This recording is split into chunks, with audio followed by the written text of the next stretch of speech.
안녕하세요. 제가 정말 참을 만큼 참고 속으로 삭힐 만큼 삭히다가 이제서야 글로 처음 인사드리게 되네요. 그간 많은 분들의 사연을 접하면서 시댁의 무시무시함을 익혀오던 저였는데 이번에 직접 그 무시무시함을 폭로해 보도록 하겠습니다. 곧 다가올 명절 스트레스 때문에 사는 게 사는 것 같지도 않을 우리 며느리분들께 큰 사이다를 선사해 드렸으면 좋겠네요. 그럼 사연 시작합니다. 저는 결혼 2년 차이고 남편이랑은 소개팅을 통해 만나서 교제 1년 만에 결혼한 케이스였습니다. 서로 알고 지낸 사이가 그리 오래되었다고 할 수 없었으나 또 그에 반해 서로가 여전히 설레고 완전한 이성처럼 느껴지는 건 좋았어요. 잘 지내다 보니 결혼하자마자 임신을 해서 지금은 딸아이 하나를 두고 있고요. 저는 대학 때부터 정말 치열하게 살았습니다. 학교를 다니면서 아르바이트를 한다고 남들보다 몇 배는 더 힘들게 살았고, 대학을 졸업하자마자 운 좋게 붙은 회사를 다니며 돈을 모으고 저축하는 것에만 신경을 쓰고 살았어요.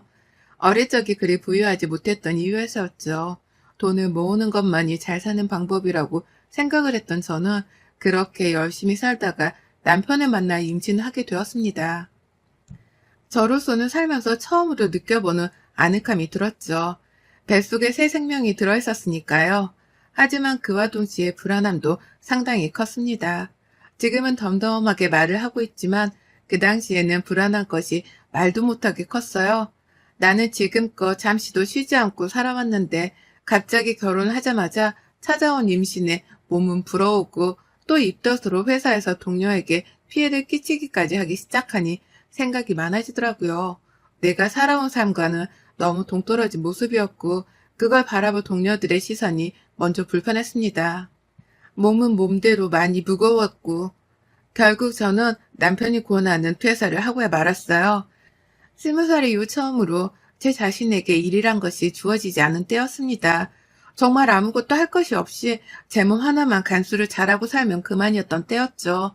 그렇게 저는 임신을 하며 집에서 쉬게 되었고 그 시기만큼은 계속해서 불안하고 일을 해야 할 것 같았지만 스스로 여유를 가지고 살려고 노력을 했어요. 그 덕에 첫 아이는 무사히 잘 낳았고 지금은 건강하답니다. 지금 생각해보면 이 시기에도 시어머니가 한 번씩 제 속을 들었다 놨다 하는 말씀을 하셨어요. 일을 그만두고 말고는 저랑 남편이 단둘이서 상의를 해도 충분한 일인데 어머님이 저 직장을 그만두고 나니 놀래 전화를 하셨었죠. 정말 일을 그만뒀냐고 몇 번이고 물어보면서요. 며느리가 임신을 해서 일을 그만뒀으면 대부분 몸에 문제가 있어서 그런 건지 걱정부터 하는 게 정상 아니던가요? 혹은 회사에서 무슨 압박이라도 있었던 거냐는 걱정이라도 하는 거 아닌가요? 하지만 어머님은 그 와중에 혼자 외벌이를 해서 임신한 와이프 뒷바라지까지 해야 할 저희 남편 걱정을 하더라고요. 급기야 대화의 끝에 걔는 무슨 잘못이 있다고? 나는 혼잣말을 하다가 애고도 없이 전화를 끊어버리셨답니다. 평상시에도 말을 흘리듯 흘리며 눈치를 주곤 하셨는데요. 임신하고 나서 듣는 이 말은 정말 듣기 거북했어요. 특히나 회사를 그만두며 살짝 자존감이 내려가 있던 상태였는데 이런 막말을 들으니 화도 났고요. 남편에게 털어놓고 속을 달래며 어찌저찌 풀고 넘기긴 했으나 그때 어머니께 받았던 상처는 아직도 남아있습니다. 그게 화가 나거나 힘들 때마다 제 머릿속으로 문득문득 튀어나오곤 했는데요. 그래서인지 저는 여전히 시어머니를 봐도 그닥 정이 가지도 않고 먼 남처럼 어렵게 느껴지곤 했어요. 어머님도 그걸 인지하고 계신지 태도를 참 이상하게 갖추셨고요. 남편이랑 아이랑 다 같이 시댁을 가게 되는 날이 찾아오면 어머님은 이전과는 달리 저에게 참 다정해지곤 하셨답니다. 혼잣말로 회사를 그만뒀다 핀잔을 주기도 하셨던 분이셨는데 저희 부부가 주말에 시댁을 찾아뵙겠다고 하면 최소 하루 전에는 꼭 먼저 전화를 해서 좋은 말씀을 해주셨어요. 아이가 보고 싶다느니 얼마나 잘 컸는지 얼른 확인하고 싶다느니 하셨습니다. 물론 옆에 남편이 있을 때에만요. 스피커폰을 켜서 영상통화를 굳이 해가면서 저희 아이를 보려고 하셨고 굳이 이런 따뜻하고 좋은 말들을 남편 앞에서 해보이려 하셨습니다. 세상 다정하고 착한 시어머니 행세를 하고 나서 저희가 시댁을 찾아가면요. 정말 눈에 훤히 보이도록 저희 아이랑 남편만 예뻐라 하셨어요. 물론 남편 밥상을 차려주면서 제 밥도 같이 주고 남편이 먹을 과일도 챙겨주면서 제 것도 하나둘 챙겨주곤 하셨는데요. 보면 과일 껍질은 벗겨지다 말거나 씨가 붙어있는 것들이었고 밥은 분명 김이 솔솔 나는데 그 와중에 식어버려서 딱딱해진 밥알들이 몇 개씩은 꼭 껴있었습니다. 돌인 줄 알고 뱉어봐도 쌀이니까 할 말이 없고 그렇다고 밥 잘 먹은 기분을 내자니 놀림을 받은 것 같아 속은 상했죠. 그렇다고 짜증이라도 내자니 어머님은 제 눈을 보지도 않으며 애기랑 놀고 남편한테 말을 거느라 바쁘고 저 혼자 속이 꽁해 꼭 토라져 있을 수밖에 없었습니다. 다만 저도 나이가 먹었고 어른이니까 그걸 겉으로 표현하지 않았을 뿐이었고요.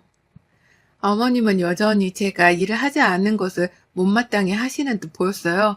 전화로 일을 그만둔 게 정말이냐면서 눈치를 주는 것도 제가 일을 그만두면서부터였으니 눈치껏 생각을 해봐도 제가 퇴사를 한 것이 가장 마음에 안 든 게 분명해 보였습니다. 하지만 제가 할 수 있는 건 없었어요. 저는 아이 때문에 일을 그만둔 것이었고 그 순간 당장은 아이가 너무 어려서 감히 누구에게 맡기고 다시 일을 알아본다는 것은 감히 상상할 수 없었거든요. 잘 다니면서 커리어를 쌓고 있던 직장을 그만둔 것에 대해서는 누구보다 제 스스로가 더 안타까웠었고 그럼에도 불구하고 아이를 핑계 삼아 조금 더 아이 곁에 있고 싶었습니다. 그렇게 조금의 시간을 아이와 더 보내는 것에 할애를 했어요. 집에서 제가 할 수 있는 일은 최대한 해가면서 밖에서 일하고 들어오는 남편의 뒷바라지를 해주려고 했고요. 남편도 서로 분담해서 가사일과 바깥 일을 하고 오는 우리 삶에 크게 만족을 했습니다. 하지만 우리 부부가 영원히 외벌이를 하며 지낼 순 없었어요. 경제적인 문제 때문이었죠. 남편이 외벌이를 해와도 큰 무리는 없었습니다. 하지만 거기까지였어요. 큰 무리가 없었을 뿐. 이보다 더 큰 돈이 들어가야 할 일이 생긴다고 가정했을 때 다가오는 부담감이 이루 말할 수 없을 만큼 크더라고요. 아이는 곧 나이가 더 들어 학교도 가고 그러면 사교육도 시켜야 하고 아이 친구들 모임에도 참석을 시키며 한두 푼씩 돈이 더 들 일이 많을 텐데 그 상황에 대비를 해야 할 것 같은 부담감이 갈수록 커졌습니다. 부모로서의 본능적인 의지였던 것 같아요. 그렇다 보니 저는 누가 시키지 않아도 자연스럽게 일자리를 알아보게 되었어요. 사실 막막했습니다. 아이를 낳고 직장을 그만두기까지 많은 시간이 지난 건 아니었지만 일을 손에서 놓고 산 시간이 있었다 보니 괜시리 자신감이 하락은 하더라고요. 좋은 대학 나와 좋은 학점도 갖추고 있었고 그 당시 경제력이라고 자부했을 만큼 좋은 자격증도 많이 가지고 있던 저였습니다. 전 직장에서 좋은 업적도 많이 쌓았었고요. 걱정하고 초조해하면서 아이를 한 손에 붙잡은 채로 정말 노력을 많이 했어요. 이력서 하나를 작성하더라도 밤을 새가면서 몇 날 며칠 심혈을 기울였고 서류 합격 여부를 알지도 못한 채로 아이를 앞에 두고 면접 연습을 했습니다. 이미 친정어머께 부탁을 드려서 제가 집을 비울 때 아이를 돌봐주기로 하셨고요. 나름 신경 많이 써서 제 취업 준비를 했는데 참 신기한 게요. 그렇게 힘들고 지칠 때도 많았고 나 스스로 될지 말지 확신도 안 서던 때가 있었는데 합격을 해버렸습니다. 덜컥 그것도 대기업에 말이죠. 전에 다니던 직장도 규모가 작은 곳은 절대 아니었는데 경력을 좋게 봐주신 건지 공백기와는 상관없이 채용이 되었어요. 너무 기뻤죠. 남편도 말로는 일을 하지 말고 쉬라고만 했는데 속으론 든든하고 기분 좋은지 여기저기 지인들한테 자랑을 한다고 전화를 돌렸습니다. 그 중에는 시어머니도 계셨고요. 어머님의 반응은 예상을 했던 대로였어요. 대기업? 그 회사? 라고 하면서 정말이냐며 몇 번을 놀래며 되물으시더라고요. 마치 제가 직장을 그만뒀을 때 정말로 그만둔 건지에 대해서 재차 물으셨던 것처럼 말이죠. 그때만큼이나 믿기 힘드신 건지 아니면 믿기 싫은 건지 이게 좋아라는 건지 샘내하는 건지 그저 정말? 이란 말을 반복해 하면서 대답하는 어머님의 반응에 기분이 그닥 좋지 않았어요. 딱히 별다른 말씀은 없이 아 그렇구나 잘 됐네 라며 뜨뜻미지근하게 반응하시는 곳에 큰 호응을 얻었단 기분이 안 들었거든요. 하지만 제가 어머님에 대해서 몰랐던 것도 아니고 원래 저랑은 이러고 지낸 분이셨으니 저도 대수롭지 않게 넘기려고 했습니다. 그러나 제가 그냥 대수를 따지지 않고 웃어 넘기기엔 어머님이 도를 넘기 시작하셨어요. 전에도 직장 다니던 신혼초에 한두 번씩 시부모 용돈도 챙겨주고 그러라는 뻘소리를 하셔서 절 놀래키더니 다시 직장을 다니기 시작하니 돈 얘기를 꺼내기 시작하더라고요. 그것도 직장이 아니라 대기업이라 뭔가 달라 보이는 건지 신혼초보다는 훨 노골적이고 적나라하게 말을 꺼내셨습니다. 최근 제가 새 일에 적응을 하고 사느라 저 혼자 굉장히 바쁜 하루들을 보냈습니다. 한마디로 유부녀의 재취업 적응기였죠. 친정엄마는 좁은 저희 집에서 신세지기 싫다면서 근방에 사는 친언니 집에서 주무시고 아침마다 일찍 저희 집을 찾아오곤 하셨어요. 와서 아이를 돌봐주신 덕분에 저는 출근을 할 수 있었고 가서는 하루 종일 업무에 치이고 적응을 하느라 핸드폰으로 누군가와 사적인 연락을 주고받을 정신이 없었습니다. 하지만 어머님은 답이 조금만 느려도 답장 위에 없냐 소리를 하며 제 연락을 기다리곤 하셨어요. 전에는 이렇게 자주 연락을 주고받는 편도 아니었는데 왜인지 회사만 가 있으면 제 생사를 확인하려는 사람이 마냥 문자를 해오더라고요. 전화는 제가 아예 안 받는다는 걸 파악하신 건지 전혀 하지 않으셨고요. 회사 일에 대해서도 묻고 한 번은 대놓고 월급이 얼마인지도 물으셨습니다.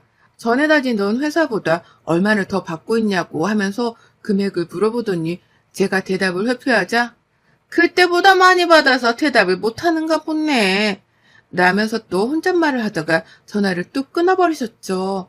이게 정말 당해보지 않은 사람은 모릅니다. 얼마나 기분 나쁜 전화 태도인지 말이죠. 대화를 나누고 있는데 혼자 혼잣말로 궁시렁거리듯 결론을 내리고 혼자 일방적으로 전화를 끊는 이 태도는 상대방을 미치게 하기에 충분했어요. 하지만 그 짓을 시어머니는 신혼 초부터 지금껏 쭉 하고 계셨죠. 그러니 전 핸드폰에 시어머니 이름만 떠도 괜히 속에서 천불이 올라오고 어쩔 땐 닭살이 돋기까지 했답니다. 시어머니 목소리로 듣는 돈 얘기는 더욱 불편했었고요. 그러다 바로 사흘 전 제가 빚엿을 선사해드리게 된 일이 벌어졌습니다. 다른 사람도 아닌 시어머니께 말이죠. 어머님이 자꾸만 명절 선물 타령을 하시더라고요. 뭐 용돈 달란 소리도 하는 분이셨으니 명절 선물 내기는 어려운 것도 아니긴 했으나 그래도 너무 노골적으로 선물 타령을 하시더라고요. 추석이 다가오는데 니네 회사에서 뭐 나오는 것도 없냐? 대기업이면 정규직이 직원들한테는 명절이라고 선물을 준다던데 아니 요즘에는 포상금이 나온다냐? 라고 하면서 말이죠. 여기서 어머님이 말씀하신 포상금은 바로 인센티브였습니다. 어디서 들은 건 있어서는 대기업에서 혹시나 인센티브를 받지 않는지에 대해서 확인을 하시더라고요. 전 당연히 그런 거 없다고 딱 잘라 대답했고요. 하지만 제가 없다고 딱 거절을 한 그 순간부터 어머님은 그럼 네가 우리한테 선물을 사주면 되겠네 라고 하면서 제가 스스로 명절 선물을 준비하는 게 어떠냐 말씀하더라고요. 대기업도 다니는 마당에 그 돈 한두 푼을 쓰는 게 아깝진 않을 거 아니냐면서 직접 받고 싶은 선물에 대해서 언급까지 하셨답니다. 소고기를 부위별로 모아다가 한 대 놔둔 선물 세트도 좋고 아니면 요즘 과일이 비싼데 그걸 또 한 대 모아다가 바구니채로 파는 것도 있다고 하는데 그것도 좋고 라고 하면서 혼잣말을 하듯이 쓱 뱉어내는 것이 참 꼴사나웠어요. 꼭 퇴근을 하고 집에 있을 때 전화를 하셔서는 이 선물 타령을 하셨답니다. 회사에 있을 때 문자로 제 속을 긁었고요. 이걸 더 받아줘야 하나 말아야 하나 고민을 하며 어머님을 상대하고 있던 찰나에 남편이 좋은 아이디어를 내주더라고요. 그냥 간단한 걸로 몇 개 쥐어드리고 말자고 하면서 말이죠. 자기가 용돈을 따로 챙겨드리고 있는데 선물까지 거창한 걸 준비할 필요는 없다면서 저에게 부담을 가지지 말라 조언을 해줬습니다. 그러니 저도 시어머니를 어떻게 상대해야 할지 말지에 대해서 혼자 끙끙 앓던 중 그냥 간단하게 마무리를 하고자 했네요. 그건 바로 식용유로 선물 대체를 하는 것이었습니다. 남들은 너무한다고 할지 모르겠으나 저에게는 식용유 하나를 선물해 드린다는 것만으로도 최선이었어요. 그동안 예쁨 받아본 적도 없고 오히려 눈칫밥 먹으면서 불편하게 지내온 시어머니셨는데 제가 이제 와서 안 하던 명절 선물까지 해드려야 한다고 생각을 하니 억울한 게 없잖아 있었거든요. 그간 회사에 있는 동안에도 선물 달라 떼쓰고 퇴근하고 나서도 괴롭히는 걸 대응하기 버겁기도 했고요. 그래서 다시는 전화로라도 문자로라도 며느리를 귀찮게 하지 마시라는 큰 의미를 담아서 큼지막한 올리브유 통 하나를 선물로 보내드렸습니다. 그리고 어머니께는 문자를 남겼죠. 어머님, 말씀하신 대로 명절 선물 하나 보냈어요. 거리가 가까워서 내일쯤으로 도착할 것 같아요. 라고 말입니다. 어머님은 고맙다는 소리도 안 하셨어요. 그냥 문자를 읽고 처음 몇 시간은 답장도 안 하고 일십 상태로 계시더니만 나중에서야 잠들기 전에 문자 하나를 또 보내셨답니다. 뭘 보냈냐고 물으시더라고요. 그래서 일부러 카톡을 읽지 않고 피했어요. 어머님 반응 좀 보려고요. 그리고 다음날 어머님은 택배를 받은 건지 너 좀 와라 집으로 라는 문자를 보내셨답니다. 식용유 하나만 딸랑 보낸 며느리의 정성에 충격을 받으신 것이었죠. 다른 군말도 하지 않은 채 집으로 당장 오라고 하는 시어머니의 문자를 저는 또 읽지 않고 무시를 해버렸습니다. 그러자 어머님은 제가 연락이 안 된다고 생각을 하는지 문자가 아니라 전화로도 몇 번이나 연락을 취해오셨어요. 선물을 보내달라고 하도 닥달을 해서 뜻대로 보내줬더니만 이번엔 선물이 마음에 안 든다면서 집으로 오라 말하라니 정말 며느리 하기를 개떡으로 아는 분이구나 싶었답니다. 그래서 더 화가 나 시어머니 연락은 일체 받지 않았어요. 집에 가고 나서까지 말이죠.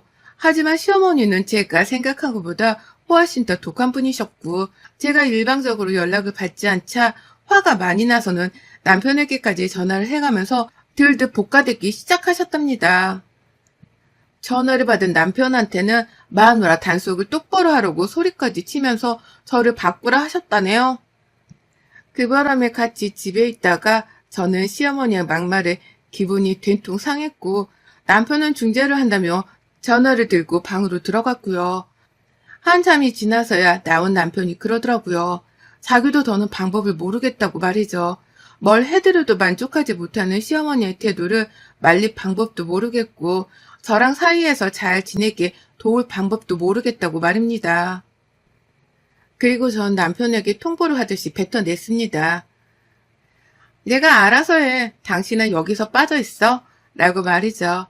여기서 뭘 결정하든 결단을 내리고 행동으로 보여야 할 사람은 저였습니다. 시어머니가 가장 만만하게 보고 있는 사람이 바로 저였으니까요. 그리고 전 시어머니께 가르쳐드려야 했어요. 남편이 따로 용돈도 챙겨드리고 있고 나는 경제적으로 지원을 받은 것도 없고 빚을 진 것도 없으니 이런 취급을 받는 게 부당하다는 걸 말입니다. 그리고 전 그날 밤 잠을 자지 못했어요. 급하게 시어머니께 보낼 새로운 명절 선물을 준비하느라고 말이죠.